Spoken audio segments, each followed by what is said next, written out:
Assalamualaikum warahmatullahi wabarakatuh. Sebelumnya perkenalkan, nama saya Nikmatul Hamimah, SSC MSc. Saya dalam jurusan Teknik Permesinan Kapal, Politeknik Perkapalan Negeri Surabaya.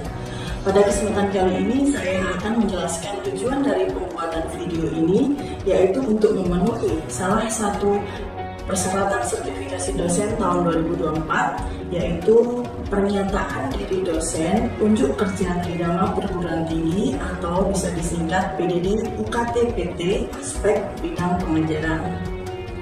Pada video kali ini saya akan menjelaskan secara singkat tentang mata kuliah yang saya ampu yang sesuai dengan bidang keahlian saya, yaitu fisika terapan.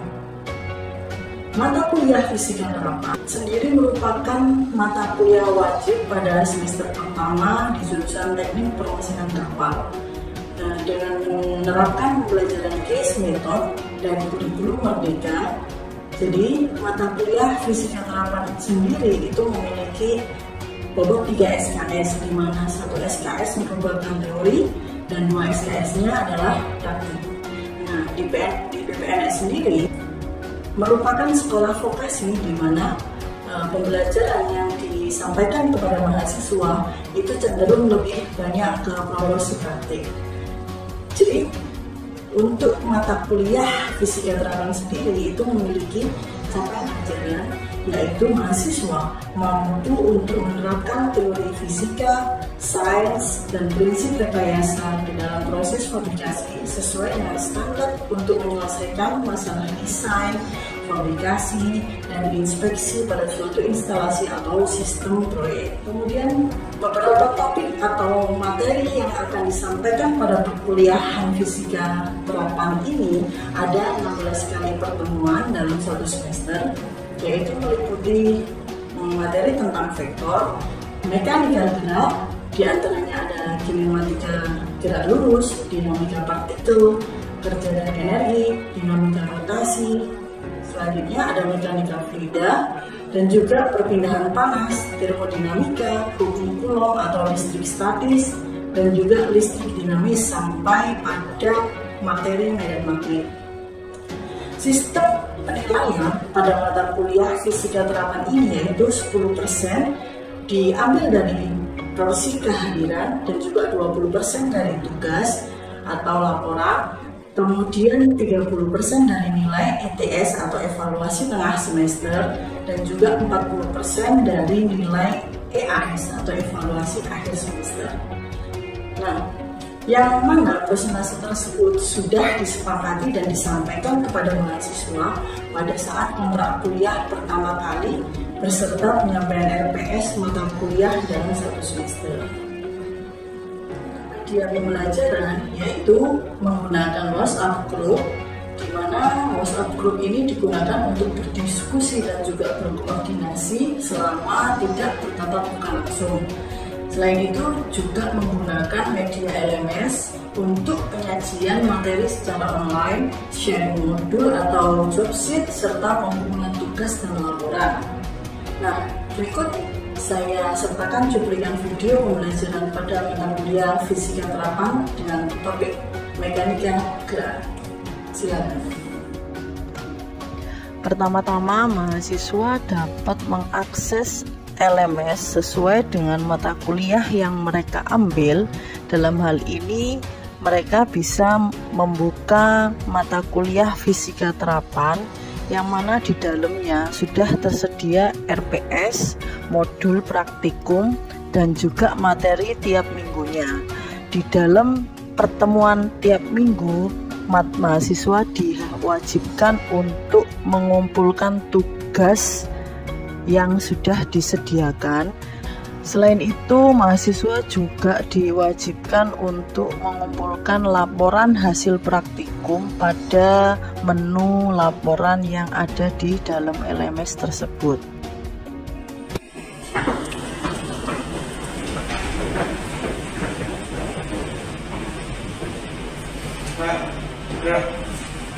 Hitung mulai.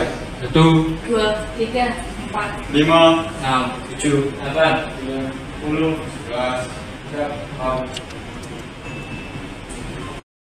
Mulai materi praktikum pada siang hari ini. Alangkah baiknya kita berdoa agar kita mendapatkan ilmu yang bermanfaat.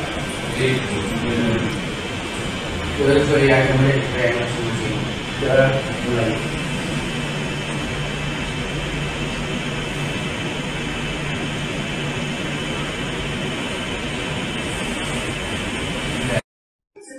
Ya, Bu.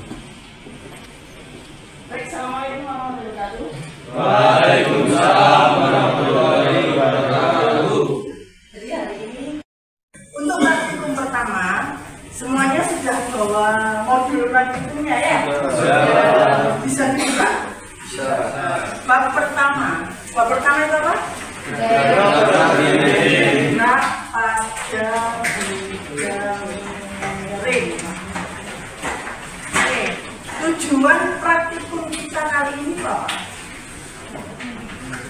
ada yang mau membacakan di modul sudah ada, silakan. Pada praktikum yang satu, praktikan diharapkan yang pertama dapat membaca dan mengenal. Yang ketiga, menentukan koefisien gaya gesek pada bidang datar dan miring. Dan yang terakhir, dapat memahami tentang gerak pada bidang. Alasan tujuannya kita melaksanakan praktikum gerak bidang miring itu untuk mengetahui aplikasi atau penerapan dari gerak jatuh bebas ya. Gerak jatuh bebas itu berarti gerak di mana dia suatu benda dipengaruhi oleh gaya gravitasi ini ya. Jadi kalau kita lihat di situ nanti akan kita lakukan percobaan di mana ada dua benda yang saling berhubungan atau dikaitkan dengan tali ya. Di mana bisa kita anggap di sini benda A, di sini benda B.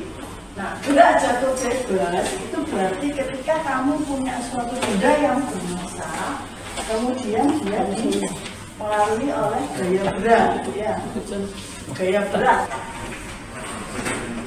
Gaya berat sama dengan mb dikalikan dengan gravitasi ya.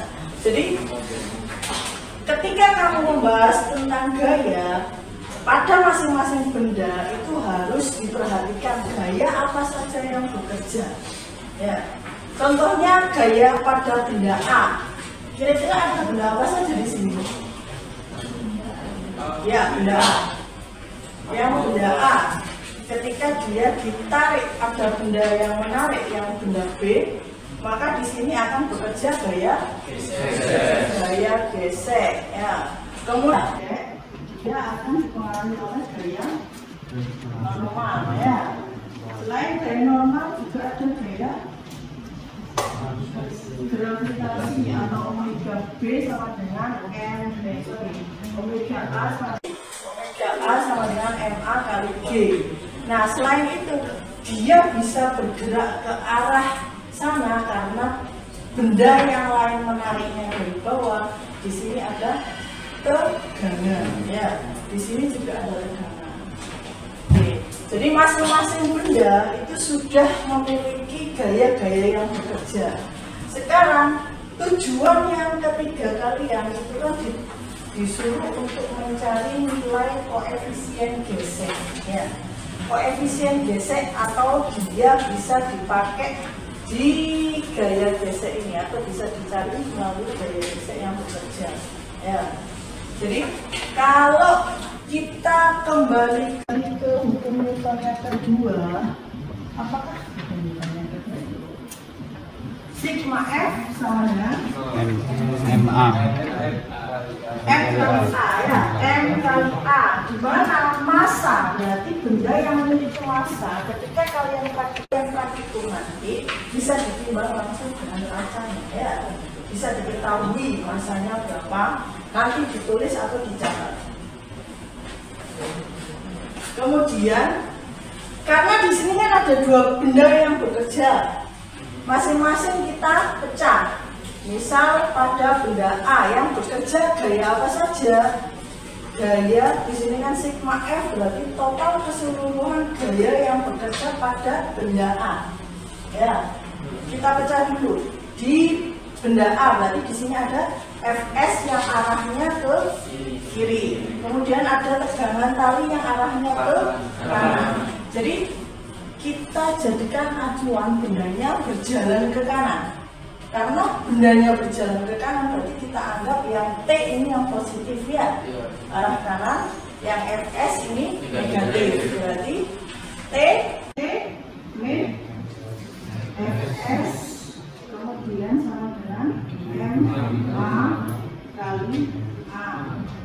Kemudian sekarang yang benda B. Benda B ini bendanya kan tidak jatuh bebas tadi, dia arahnya ke bawah ya, berarti yang kita anggap yang positif ke bawah. Berarti di sini ada omega B dikurangi min ya, min T sama dengan MB dikalikan A ya. Dari sini ada yang mau ditanyakan atau ada yang belum jelas? Cukup ya, saya lanjutkan. Di sini kita bisa jumlah kedua benda yang bekerja karena saling berhubungan ya. Jadi kalau kita jumlahkan, di sini ada T yang positif, ada T negatif, bisa kita coret, tinggal omega B dikurangi gaya geseknya sama dengan MA plus MB, karena di sini kan percepatannya sama ya. Percepatannya karena ketika B jatuh ke bawah, yang A juga jatuh atau jalan ke kanan. Jadi bisa saya tulis A.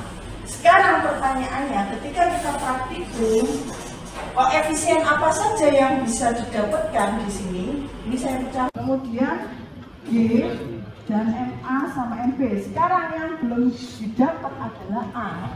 Nah, pada saat praktikum yang akan kalian lakukan itu ketika bendanya sudah kamu rangkai seperti ini ya, sudah digandeng antara benda A dan benda B. Kemudian ketika dia dilepas, sebelum kamu melepas itu harus ada stopwatch yang mengukur waktu tempuhnya ya. Waktu tempuh ketika dia dijalankan. Misal di sini ada jarak, saya bilang di sini S ya, jarak tempuh. Jarak tempuh ketika benda ini tertarik oleh benda B. Kan ada jaraknya. Di sini ketemu S-nya. Ada waktu stopwatch yang kamu itu. Ya.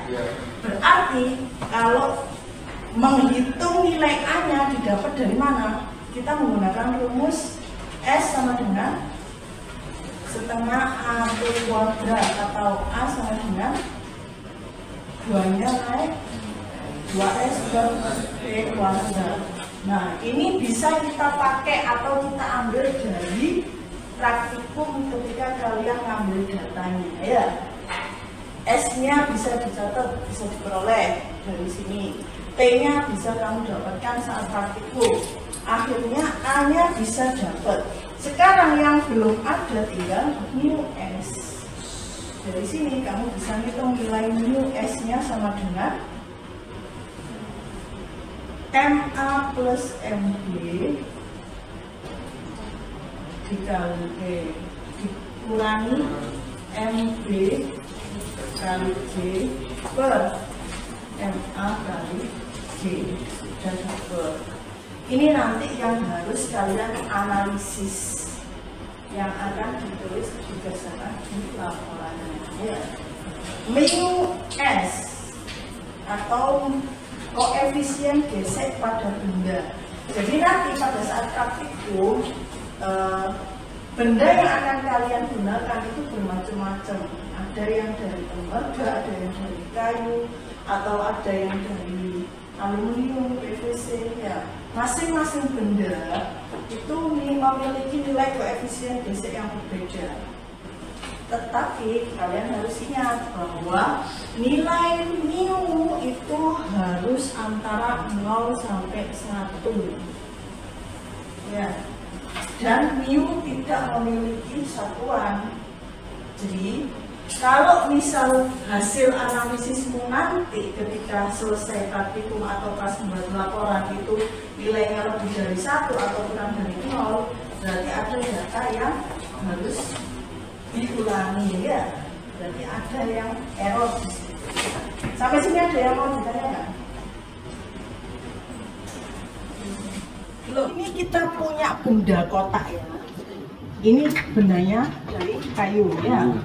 Kamu bisa pakai kayu atau aluminium. Jadi kalau misal kita coba yang pakai aluminium dulu. Pakai aluminium ini kita ibaratkan tadi kalau kita bahas di papan tulis itu kan benda A ya. Benda A. Kemudian kita kaitkan dengan benda B. Benda B ini jangan lupa ditimbang dulu bendanya beratnya berapa, MA-nya sebagai MA. Kemudian ini sebagai MB.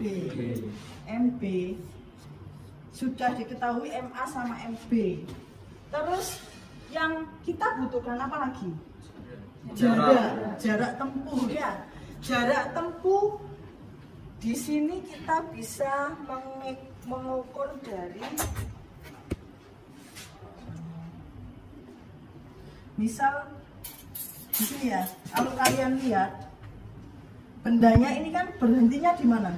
Ketika dia satu, oh dia lebih ya, berarti dikali dari sini kita ukur ke belakang.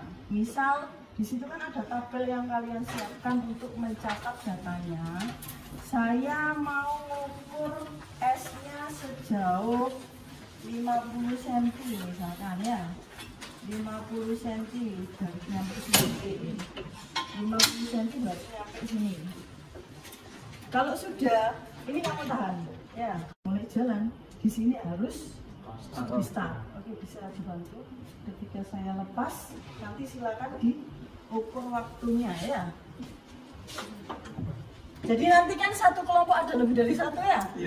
Ada yang megang ini satu, ada yang megang stopwatch satu ya. Satu.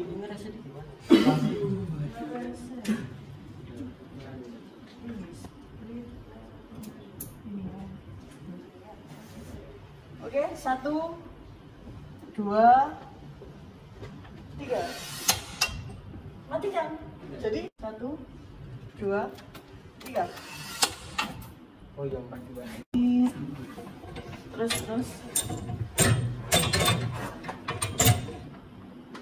Turun lagi.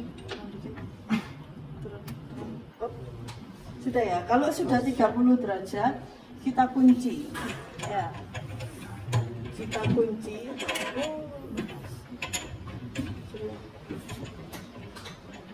50 derajat, 50 cm. Berarti dari sini ya 50 cm. Oke, kalau sudah kita coba melakukan percobaan lagi. Jadi jaraknya sama, bendanya sama, kemudian kita ukur waktunya berapa. 1, 2, 3. Oh, kecantol. Balik. 1, 2, 3. Berapa? 2 detik 20 ya. Jadi kalau tadi kan tidak sampai 1 detik, sekarang lebih dari 2 detik. Nah, berarti sudut kemiringan juga mempengaruhi percepatan benda yang berjalan tadi ya. Berbeda ya. Sekarang kita coba dipecah gayanya yang mempengaruhi masing-masing benda. Misal ini F, A, kemudian ini T, ini di sini ada W, B. Kemudian untuk A itu kan gaya berat itu selalu mengarah ke bawah bumi ya. Jadi gaya beratnya terus gaya normalnya, kalau gaya normal arahnya gimana? Berarti bedanya kan di sini yang miring Bu. Berarti di sini ada kalau kita mau mencari nilai N-nya, kita kan butuh nilai N untuk menghitung gaya gesernya. Ya, rumusnya gaya geser tadi kan mana? FA sama dengan N, US kali N ya. Berarti N-nya kita harus mencari nilainya berapa. Kalau di sini ada tetanya, berarti di sini sama dengan WA cos peta. Terus kalau yang di sini dipecah, berarti yang sejajar dengan sumbu tegangannya harus dipecah juga. Sekali lagi arahnya jalannya ke sana ya, berarti yang positif T dikurangi FA dikurangi omega A sin theta sama dengan apa lagi? MA kali A ya. Terus sekarang yang benda B. Benda B karena dia jatuhnya ke bawah, berarti dia arahnya yang saya harusnya waktu yang ditempuh dari percobaan pertama itu lebih cepat daripada percobaan kedua ya, karena ada pengaruh ke sudut kemiringan tadi, sudut kemiringan. Oke, dari sini kita bisa hitung mu S sama dengan mu S, berarti MA plus MB dikali A terus dikurangi MB kali J ditambah MA kali J sin theta per MA J cos theta. Sudah dapat ya.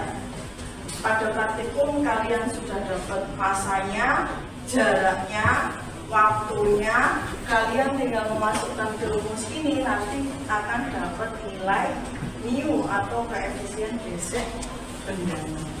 Sampai sini ada yang mau ditanyakan?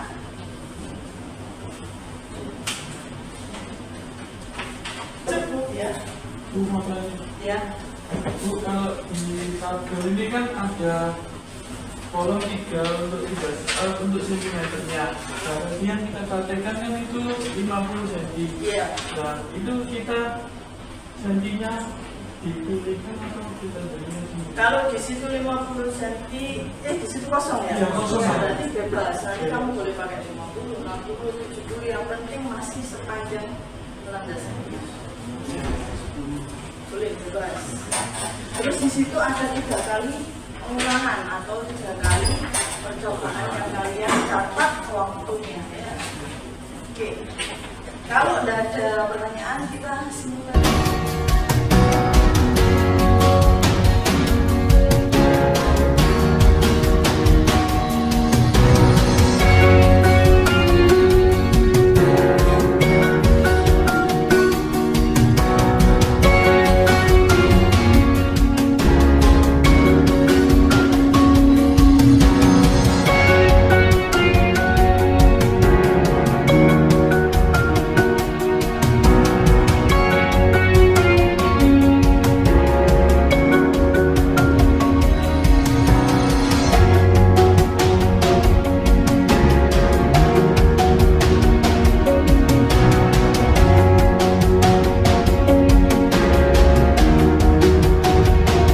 Mahasiswa dapat membuat laporan hasil praktikum yang selanjutnya dapat diupload di menu LMS dan kemudian masuk ke proses kirim.